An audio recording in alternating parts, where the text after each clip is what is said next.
नमस्कार मित्रांनो, बंधू आणि भगिनींनो. लाडकी बहीण योजना काही पाठ सोडायला तयार नाही. वृत्तपत्रातनं सतत बातम्या चालूच आहेत लाडकी बहीण योजनेबाबतच्या आणि लाडक्या बहिणींच्या आणि शासनाच्या. जवळपास 8 महिन्यापासून सतत वृत्तपत्रांनी याची जागा व्यापलेली आहे.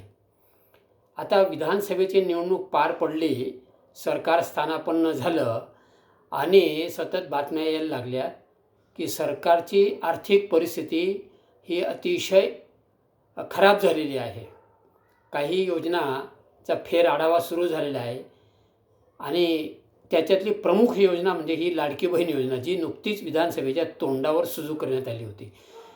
ती योजना आता तिचा मोठा फेरआढावा घेण्यात येत आहे आणि त्याच्यामध्ये आता ज्या योजनेच्या संदर्भात ज्या महिलांनी अर्ज केलेले आहेत त्या अर्जांची पडताळणी छाननी सुरू झालेली आहे. म्हणजे 8 महिने 7 महिने त्यांना लाभ दिला आणि आता अर्जाची पडताळणी ही शासन आता करतं आहे. म्हणजे अगोदर लाभ देऊन झाला आहे. कुठल्याही योजनेचा लाभ देण्यासाठी निकष निश्चित करण्याची जबाबदारी ही शासनाची आणि वरिष्ठ अधिकाऱ्यांची असते. ते पूर्ण निकष ठरवल्यानंतरच योजना पुढे कार्यान्वित झाली पाहिजे आणि मग नंतर ती योजना राबवली पाहिजे.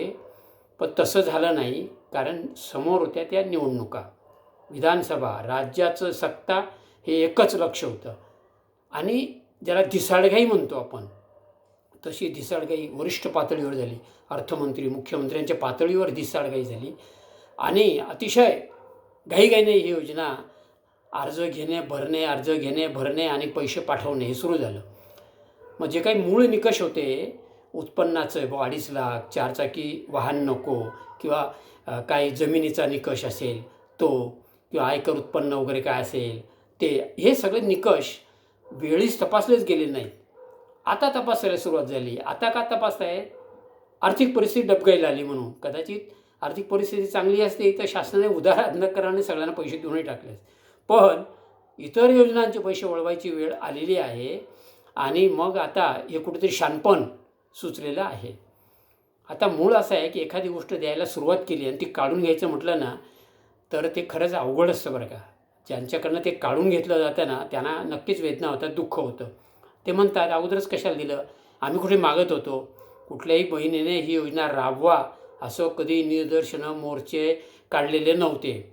शासनाला सत्तेसाठी योजना राबवायची होती, शासनानेच ही योजना राबवली.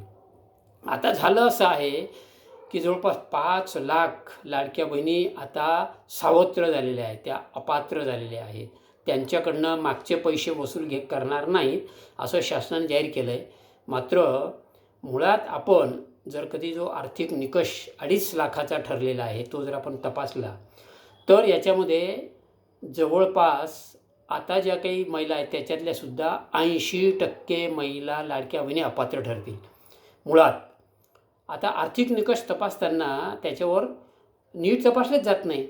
साधी भाजीपाला विकणारं कुटुंब असेल, फळं विकणारं कुटुंब असेल, वडापावची गाडी लावणारं कुटुंब असेल, पाणीपुरी भेळपुरीचं गाडी लावणारं कुटुंब असेल, खाजगी खानावळ चालणारं कुटुंब असेल, अगदी घरगुती काम करणाऱ्या महिला आणि पुरुष जे असतील ते असतील, या सगळ्यांचा जर कधी आपण वार्षिक उत्पन्नाचा तपास बरोबर केला ना तर तो शासनाने जे उत्पन्नाचे निकष लावले त्याच्यापेक्षा कितीतरी जास्त उत्पन्न त्यांना मिळतं. चहाची टपरीवाले, रोजचे 1,500-2,000 हजार रुपये कमवणारे चहाची टपरीवाली मंडळी आहेत आणि मग ते कसं काय तुम्ही करणार? तर असे अनेक प्रश्न याच्यामध्ये आहेत. 4 चाकी गाडी समजा त्यांनी धंद्यासाठी घेतली असेल, मग त्याचं काय करायचं? त्याचा धंदा आणि मग चहा टपरीचा, वडाच्या पावली गाड्याचा धंदा, भाजीपाल्याचा धंदा, याची ताळमेळ कशी काय जोडणार तुम्ही? हे सगळ्यात ताळमेळ जोडल्या पाहिजे. आणि हे जे सगळे आहे हे ज्याला ढिसाळघाई म्हणतो, ढिसाळघाईने सगळं ठरलं आहे, सगळं केलं आहे आणि आता शासनाचं हे योजना सगळ्या अंगलट आलेली आहे. अनेक योजना ज्या आहेत कृषी विभागाच्या विशेषतः त्यांचे पैसे मिळत नाहीत असे अनेक शेतकरी ओरडत आहेत, अनेक शेतकरी सांगत आहेत. मित्रांनो, एकच सांगायचं, एकच सुचवायचं आहे की शासनाने खरं म्हणजे दूरगामी विचार करून आणि जे वरिष्ठ अधिकारी बसलेले त्याने सुद्धा योग्य सल्ले दिले पाहिजे. एक काळ होता की योग्य सल्ले देणारे अधिकारी होते आणि फारसं मंत्र्यांचं ते ऐकायचं नाही, हे नियमात बसत नाही असं सांगायचे. आता तसं काही राहिलेलं दिसतच नाही आहे आणि म्हणून मला वाटतं हे कुठेतरी याचं घडायला लागलेलं आहे. आता ज्या बहिणींना पैसे मिळणार नाहीत त्यांना नक्की वाईट वाटणार आहे आणि ज्यांना चालू राहतील त्यांना जरा आनंद वाटणार आहे.